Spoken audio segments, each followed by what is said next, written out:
High guys, আসসালামু আলাইকুম। Welcome back to my channel সোনেজ রান্নাঘর। আজকে বানিয়ে দেখাবো ডিমের শাহি কোরমা।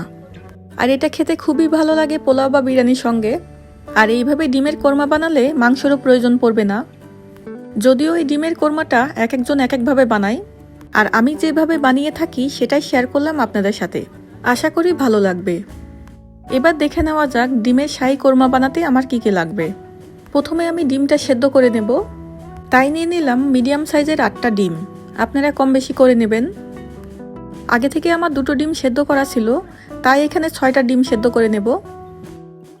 ফিরে এলাম ডিমটা সেদ্ধ হওয়ার পরে। এই গরম ডিমের ভেতরে দিয়ে দিলাম ঠান্ডা পানি, তাহলে খোসাটা ছাড়াতে সহজ হবে। চাইলে কিছু বরফ কুচি দিয়ে নিতে পারেন, তাহলে ডিম ছেলার সময় ভেঙে যাবে না। আর এইভাবে সব ডিমগুলো ছিলে নেব। এখন ডিমটাকে ভেজে নেব। তাই আগে থেকে চুলার উপরে একটি প্যান বসিয়ে রেখেছিলাম, আর অ্যাড করে দিলাম 1 টেবিল স্পুন ঘি, 1 টেবিল স্পুন রান্নার তেল, আর হাফ টি স্পুন লবণ। ঘিটা গরম হওয়ার পরে এখন দিয়ে দিলাম ডিমগুলো। একটু নেড়ে চেড়ে হালকা ব্রাউন কালার করে ভেজে নেব। আপনারা চাইলে না ভেজেও রান্না করে নিতে পারেন এই ডিমের কোরমাটি। আমার ভেজে নেওয়া শেষ। এখন ডিমগুলো উঠিয়ে নিলাম। একই প্যানের ভেতরে রান্না করে নেব, তাই নিয়ে নিলাম কিছু গোটা মশলা। এখানে আছে হাফ টি স্পুন জিরা, 3 টুকরো দারচিনি, 3টি তেজপাতা, 5টি এলাচ, আর 8-10টি গোলমরিচ। এই গোটা মশলাগুলোকে 30 সেকেন্ডের মতো ভেজে নেব, যেন সুন্দর একটি ফ্লেভার বের হয়। প্রায় 30 সেকেন্ডের মতো ভেজে নেওয়ার পরে এখন অ্যাড করে দিলাম হাফ কাপ পেঁয়াজ। পেঁয়াজটা কম বা বেশি করে নিতে পারেন। এখন পেঁয়াজটাকে কন্টিনিউ নেড়ে চেড়ে ব্রাউন কালার করে ভেজে নেব। পেঁয়াজটা ব্রাউন কালার হওয়ার পরে এখন অ্যাড করে দিলাম 2 টিস্পুন রসুন বাটা আর 1 টেবিল স্পুন আদা বাটা। একটু মিক্স করে অ্যাড করে দিলাম হাফ টি স্পুন জিরা গুঁড়া, 1 টিস্পুন ধনিয়া গুঁড়া, আর দিয়ে দিলাম হাফ টি স্পুন গরম মশলা গুঁড়া। এবার এই মশলাগুলোকে 1 থেকে 2 মিনিট ভেজে নেব, যেন কাঁচা গন্ধটা চলে যায়। এখন অ্যাড করে দিলাম হাফ কাপ পোস্তদানা আর কাজু বাদাম বাটা। চাইলে শুধু বাদাম বাটাও ইউজ করা যাবে। আর দিয়ে দিলাম হাফ কাপ কিশমিশ আর পেঁয়াজ বেরেস্তা বাটা। আর এইগুলো দিলে শাহি একটা ফ্লেভার আসবে, আর টেস্টটাও অনেক গুণে বেড়ে যাবে। এখন এইগুলোকে 4 থেকে 5 মিনিট খুব ভালো মতো কষিয়ে নেব।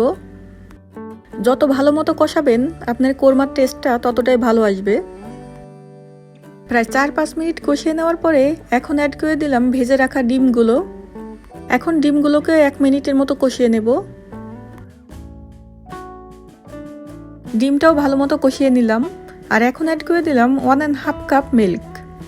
কোরমার কালারটা যারা সাদা পছন্দ করেন তারা হাফ কাপ ক্রিম অ্যাড করে নিতে পারেন, তাহলে কোরমাটা খেতেও ভালো লাগবে আর কালারটাও সাদা আসবে।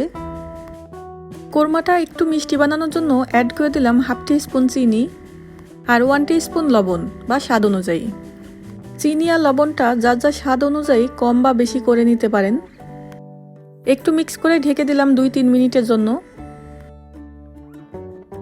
3 মিনিট পরে ঢাকনাটা উঠিয়ে নিলাম।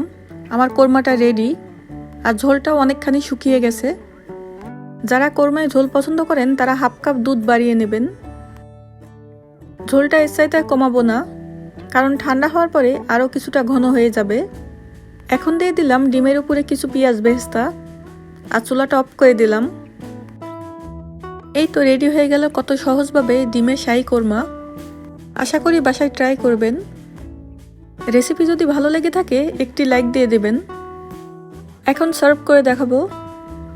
আমি আমার ডিমের কোরমাটা পোলাওয়ের সঙ্গে এনজয় করি। সবাই ভালো থাকবেন। Thank you so much for watching. আল্লাহ হাফেজ।